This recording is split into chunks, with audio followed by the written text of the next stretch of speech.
Well, good morning, everyone, and welcome to the Inclusive Entrepreneurship webinar series. Today, we'll be focusing on the spotlight on diversity, Black entrepreneurship. And I should mention that this webinar is supported by IIE-Net, funded by SHIRK, WEKH, and Future Skills Center. My name is Sabine Soumare. I am the Executive Director of the Women Entrepreneurship Knowledge Hub, also known as WEKH, and I will be hosting today's webinar. Before we begin, I would like to respectfully acknowledge the traditional territories of the indigenous peoples whose presence continue to enrich our communities. Toronto is in the Dish with One Spoon territory. The Dish with One Spoon territory is a treaty between the Anishinaabe, Mississauga, and Haudenosaunee that bound them to share the territory and protect the land. Subsequent Indigenous nations and peoples, Europeans and newcomers, have been invited into this treaty in the spirit of peace, friendship, and respect. So today's webinar aims to shine a light on Black entrepreneurship, celebrating its contributions to the economy and addressing the systemic barriers that Black entrepreneurs face. This session will delve into the importance of diversity, equity, and inclusion in creating thriving business ecosystems. Black entrepreneurs face distinct challenges, including limited access to capital, networks, and mentorship opportunities. Addressing these challenges actually highlighting the successes within the community is essential for fostering a more equitable and entrepreneurial ecosystem. So now I would like to first present our first speaker, who is Nadine Spencer. She's the CEO of BrandEQ Group, Inc., a global agency specializing in social change, marketing, communications, and public relations. So Nadine will be speaking specifically today on Black entrepreneurship and Black women entrepreneurship. Nadine, thank you so much for being here today, and we all look forward now for your presentation. Over to you. Yeah, thank you so very much. Merci, Sabine. It's such a privilege and a pleasure to be here with Ejibola and Dr. Mohamed Elmi and the team, because it's so important that we shed a light on the issues that women entrepreneurs face, especially Black women entrepreneurs face.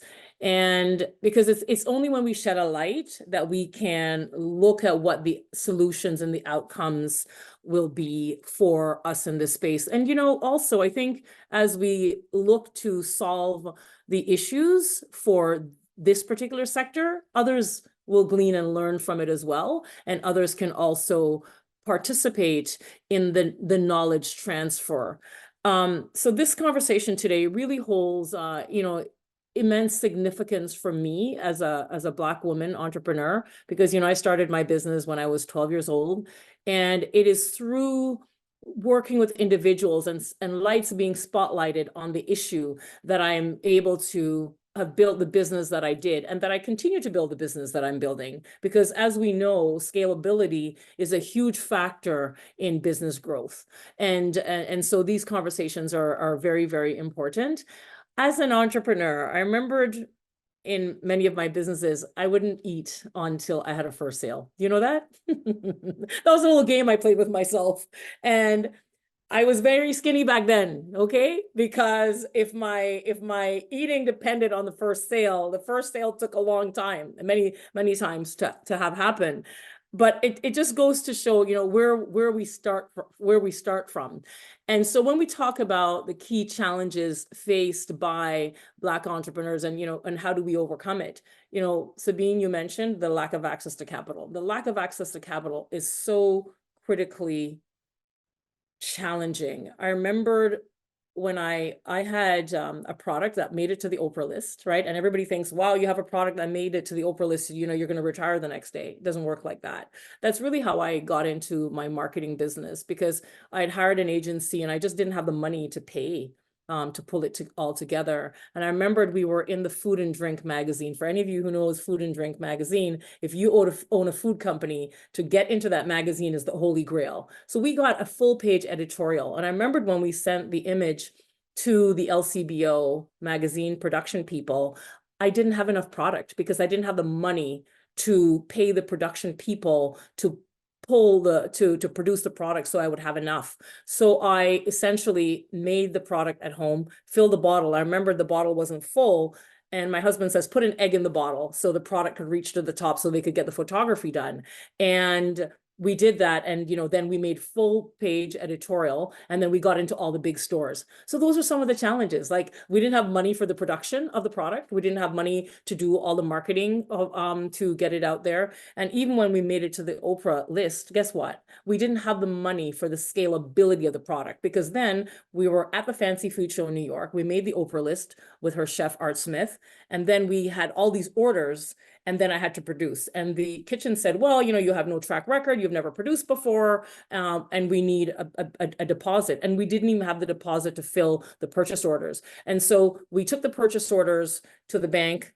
They said, sorry, you don't have a track record. And someone suggested a factoring company. I don't know how many of you know what a factoring company is, but they will literally give you the funds, but they take a very high amount of interest. So can you imagine, here I am, startup, we have this big order, and now we're told that we're going to give 27% of that to a company because we couldn't get bank financing. So those are some of the challenges, and I really wanted to bring those examples in terms of the realities that we face as Black entrepreneurs, and then Black women entrepreneurs.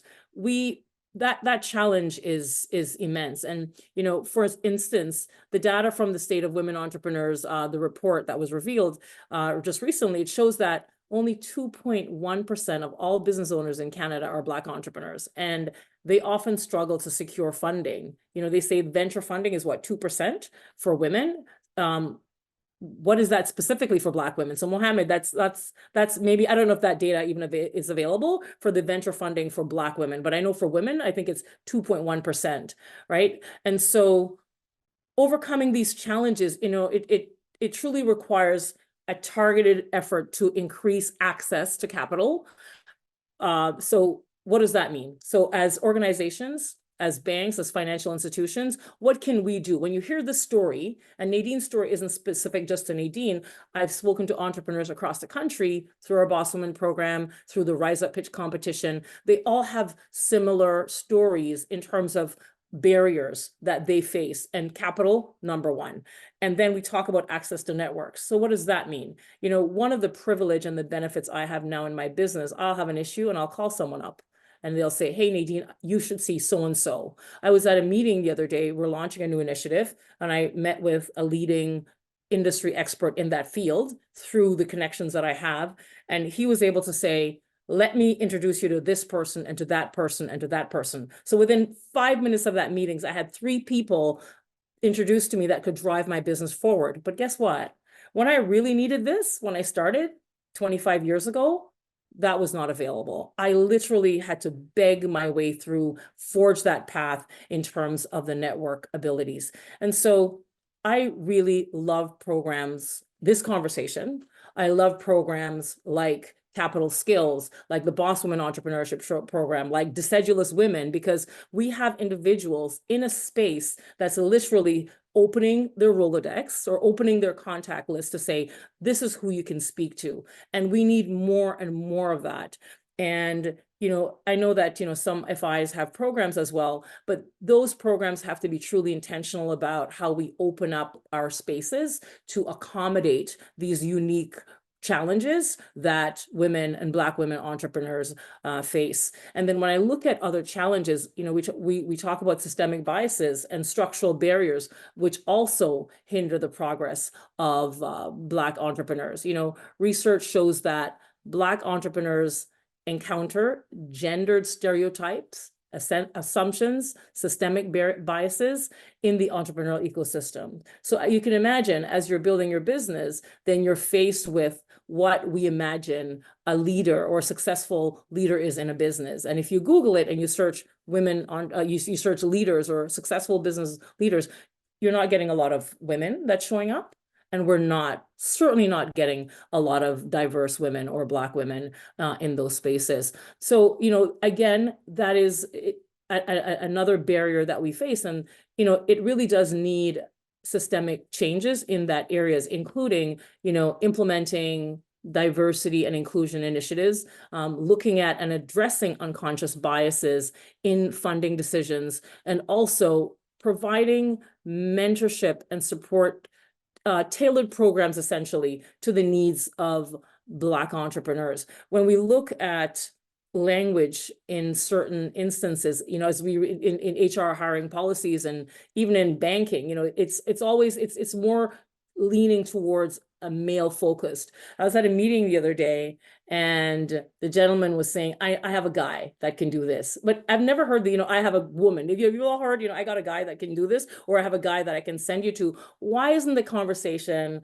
I have a person or a woman that can help you do this? But the vernacular is that I have a guy that can help you do this, and so forth. Because there's a particular way in terms of how males support one another, and it is systemic. And it would be great to, when we look at changes, is to look at how we can pivot and make those changes.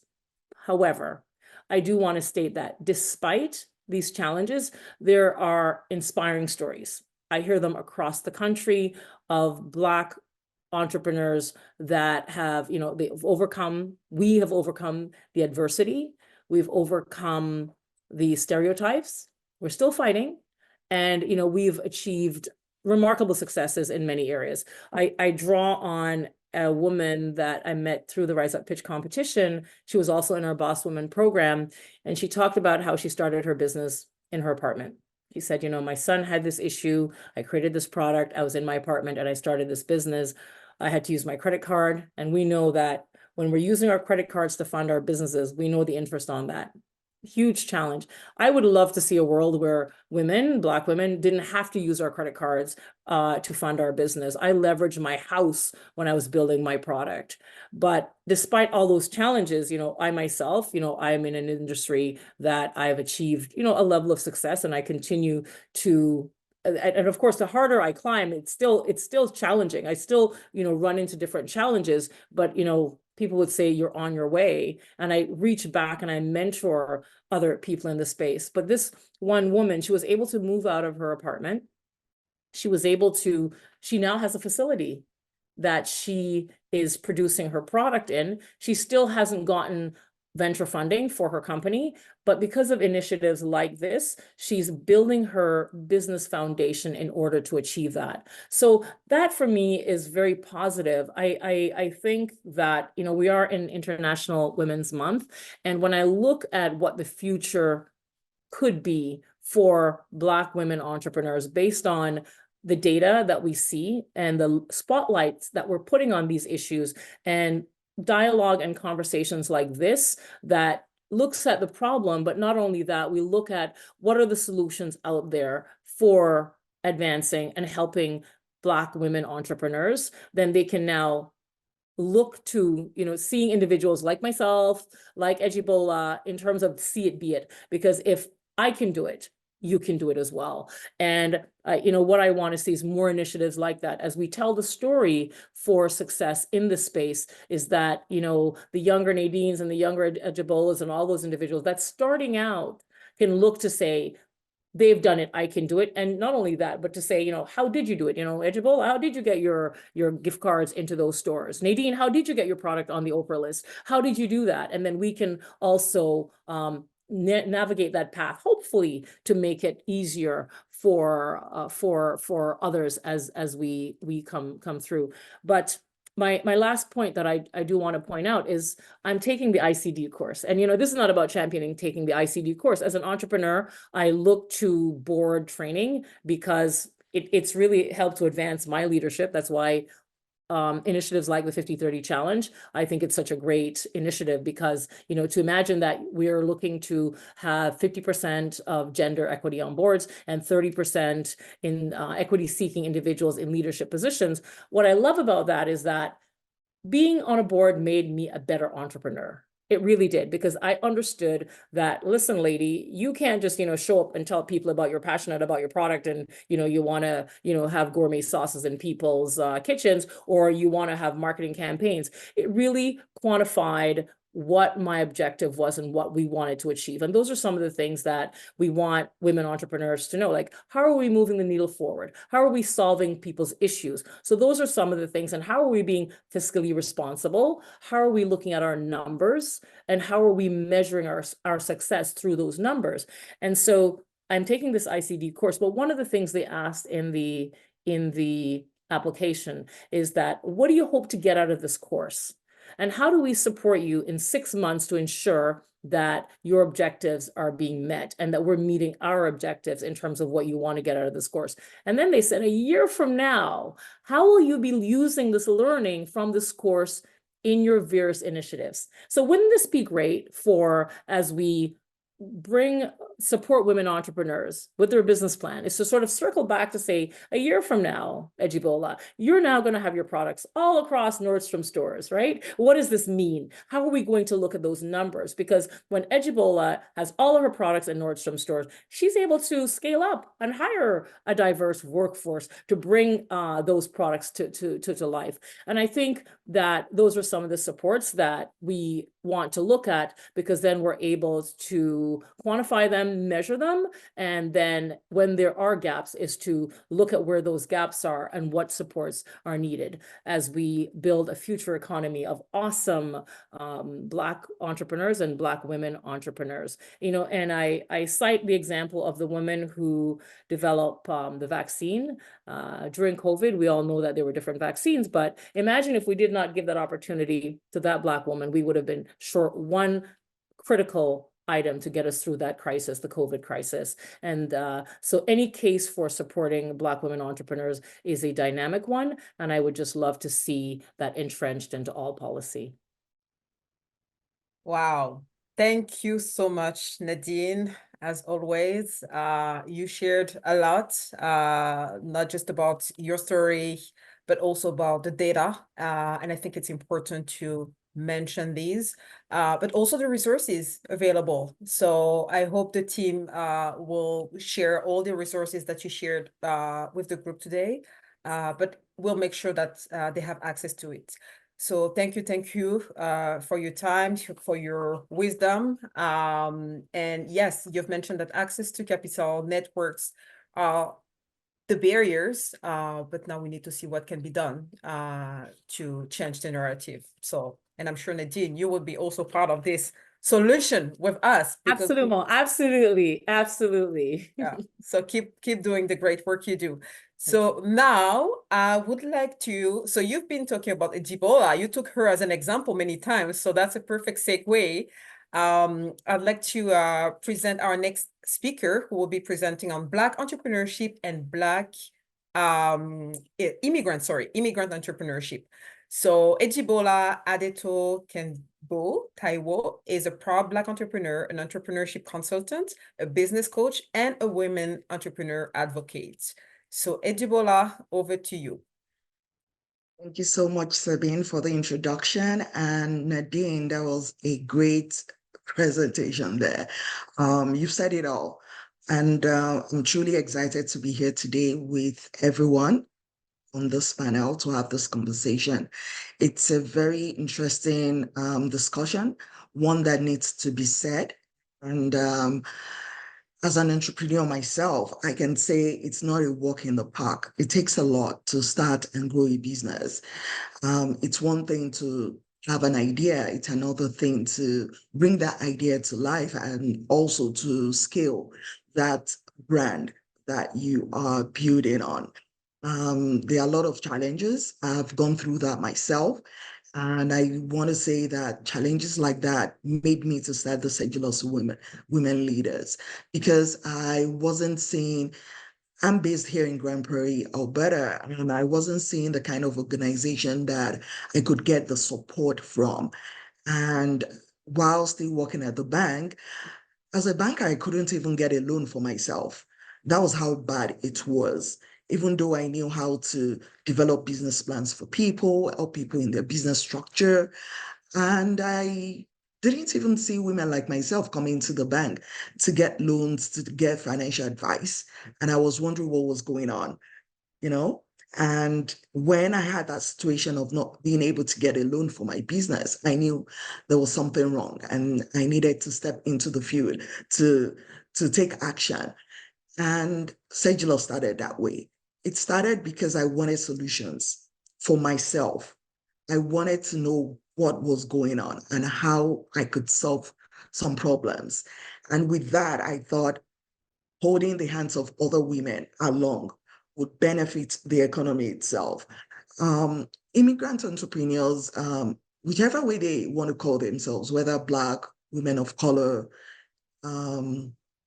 we do see from statistics that there is a strong economic contributions that can come from them, whether local, provincial, national, or global.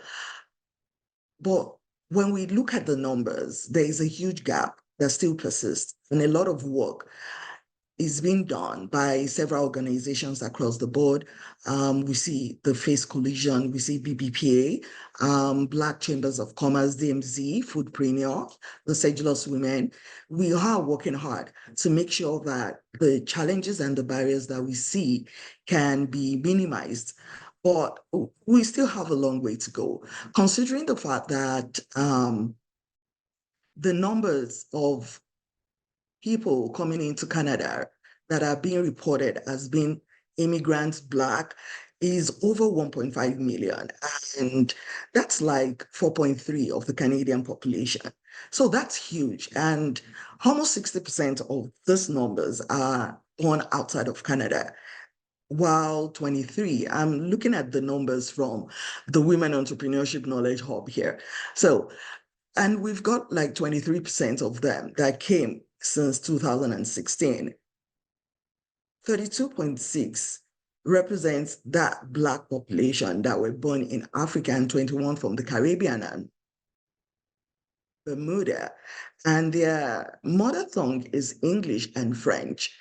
But then when you look at the organizations that we have across Canada, we have to look at, do we really have that support capacity to fully integrate this newcomers coming in, flooding into Canada every year and wanting to start their business? Do we have that resource, the tools, the capacity to help them integrate faster?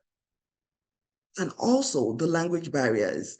We see 21.6% of them speaking French. So how well do we inclusively support this immigrant coming in, wanting to start a business, wanting to integrate quickly and faster and to grow and to also contribute to the economy?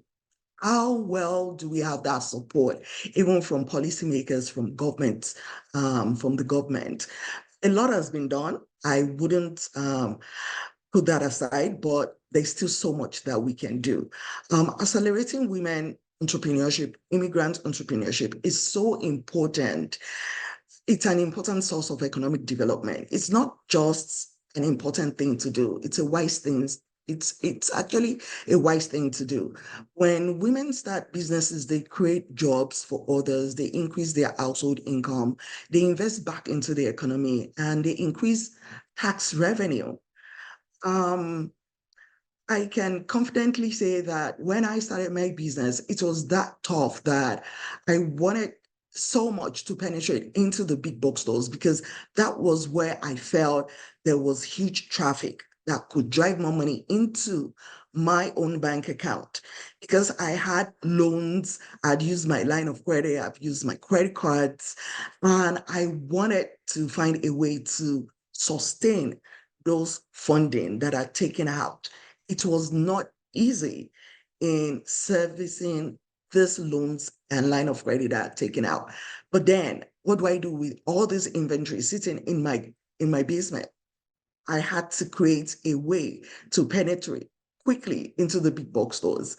And I know that Nadine was talking about the challenges she had also, just being able to get her product onto the Oprah's favorite thing, but it doesn't make you a millionaire the next day. It does not. It takes a lot of effort, even when you're out there, even when your products are on those shelves. It still takes a lot of work on you as an entrepreneur to still market and advertise and drive those traffic to where your product is.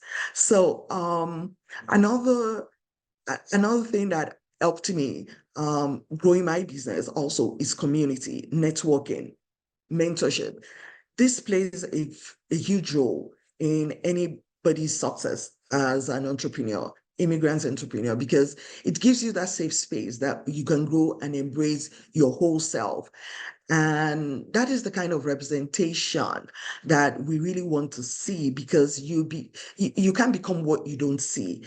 And when you hear inspiring stories from someone else, that also boosts your confidence to go after your passion and to forge forward with your dreams. Community helps entrepreneurs to be surrounded by amazing people, which provides them with the opportunities and resources to learn and grow within that country and across the border. A lot of this we see with even the rise of pitch competition. It's becoming a huge community in itself, because it's beyond the grant that is being given. It's about creating that network for those women. It's about creating that community for them where they can reach out to any entrepreneur and ask questions and, get the help that they need. So some of this we're beginning to see across the board from organizations like Nadine's EBPA, the Boss Women program, where you get the adequate mentorship you need to forge ahead in whatever path that you really want to do. Also being part of an immigrant networking group helps increase visibilities and broaden the horizon and encourage meaningful connection with mentors and role models that can also create and help you in that unique path that you are forging on. Because a lot of times we need to speak with the right person that really understands the business model that is so peculiar and unique to immigrant women entrepreneurs. Because even starting from the name of their brand could be very challenging for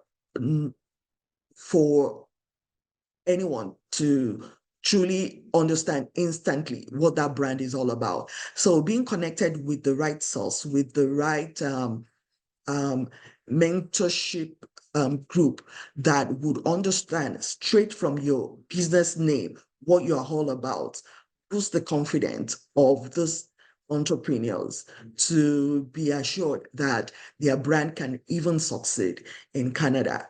In terms of policymaking and progress, if true progress is to be made, policymakers, financial institutions, and support organizations need to continue to have this kind of, conversation, roundtable conversation on ways we can constantly tackle that systemic root cause that is holding immigrant women entrepreneurs, immigrant entrepreneurs as a whole, holding them back, which is majorly, like Nadine said, the lack of funding to financial resources, getting that networking and mentorship help that we need.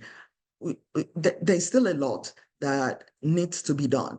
We've gotten to a stage where it's not about starting a business now, it's about scaling that business. How do we drive more money into the hands of these women so that they can continue to sustain the funding they've gotten and also be able to scale to a level where they are confident and also confident to move international and do business abroad? It's becoming a situation where, personally, I look at one of our programs, which is I launch a product. The intention of that product is to help women get their product into the big box stores. And why did we start this program? It was because we we realized that for this women that has gone through all this training, for them to actually grow and make meaningful impact within Canada, we really need to take them to that level of scalability. And we decided to use that program to get as many women's products into the big box stores by connecting them with the buyers in different categories. And we've seen a lot of progress with this program over the years. The program takes the women through a 13 weeks masterclass, and then they move into a second phase where they connect and pitch their product and their brand before several big box store buyers so that they could have those products on the shelf. We've had a lot of success over the 3 seasons that we've heard. We see 850 Coffee in Ottawa, who is now in 4 Sobe stores. We see Patch in Calgary, who is now in 4 Sobe stores. There is Neza Coffee in British Columbia. She is now in 8 Sobe stores. Even in Quebec, we see Julie Orthopedigo. She now has a product, a kids stationery product. In Winners Home Sense Marshalls across Canada. My company, Simply Ejibola Stationaries, we now see my product, Winners Home Sense Marshall, in stores across Canada. Please note, in Ontario, also has a product in majority of the TJX stores. So we've got lots of success stories as a result of what individual organizations are doing across board. And we want to see more of this. We want to see more of the success stories. We want to be able to also disseminate this success story in a way that we can preserve it for the younger generation to watch so they can hear about the success story, they can see and believe in themselves that they also can do what these amazing women have done. So it takes a lot. It takes a whole community. It takes a whole ecosystem, whether organizations serving the Black, the immigrant, or people of color. It takes that whole ecosystem in ensuring that we can, serve these women, refer them to another organization that can serve them better, because we all have our special niche of specialization. There are some organizations like the BBPA that will take you through training. And within the entrepreneurs that are being trained, we have people that are into food and beverages. They could be connected to Foodpreneur, for example, to learn more on how to get certification and approval for their items. And from there, Foodpreneur could connect them with the Sedulous to get those products into the big box store. So it takes a lot of working together of these organizations also within the ecosystem in making sure that the success of those Black entrepreneurs, immigrant entrepreneurs are really and effectively achieved. Thank you so much, Ejibola. You shared a lot as well. And I think that's a perfect segue. So you spoke about the ecosystem, the Black entrepreneurship ecosystem, which is key and which is very important because that's how we support each other, the community, the entrepreneurs, the more established entrepreneurs, and we're all part of the equation. So thank you so much for what you shared and all the resources as well, Ejibola. Mohamed, we don't have that much time left now for you, but I'm sure you will be short and sweet with your data. And so over to you. Mohamed Elmi is the Executive Director of the Diversity Institute. And if you have questions, I know we don't have that much time left, but please make sure to add them in the Q&A. We'll try to squeeze a couple of minutes to address them. Thank you, Mohamed. Yeah. So I had I had created a PowerPoint presentation, but in the interest of time and my two co-panelists, Nadine and Ejibola, have such fascinating experiences in the trenches of starting a business, knowing the issues that Black entrepreneurs and women entrepreneurs are facing. My presentation was going to focus on the data. To just sort of lay the groundwork of where we are right now. And so I just wanted to take a few minutes to say a couple words about about the data. But as Sabine was speaking, the one thing that I realized I had not done was just to let you know that as part of the Diversity Institute, we really do aim to find the solutions for various communities, and in particular, Black entrepreneurs. We are the home of the Women Entrepreneurship Knowledge Hub, and Black women entrepreneurs make up a substantial portion of that in the data. So one of the things that we are often talking about is, for example, the Black population itself overall is a huge one. And I noticed a question in the chat about, why can't we create a parallel system? And I would argue that I think the population of about 1.5 million people who identify as Black shows that there's a market that is geared towards Black consumers, the Black individuals' dollars. And it's interesting to note, as Ejibola also mentioned, that 60% of people who are Black were actually born outside of Canada. So there's an immigrant intersectionality there. And 23% of them have been here since only 2016. A third, or about a third, 32.6%, were born in Africa, while about 21% of them were born in the Caribbean and Bermuda. So one of the things that we often talk about as part of the discussion around the Black consumer, Black entrepreneurs specifically, we're seeing a growth, a spike in the type of businesses that they're creating, but also the barriers that they face, that Black entrepreneurs face. So, for example, we know that in the regular employment stream, Black individuals were less likely to be self-employed compared to non-racialized individuals, about 9% versus 13.6%. And Black men were almost twice as likely to be self-employed than Black women, so 12% versus 6.1%.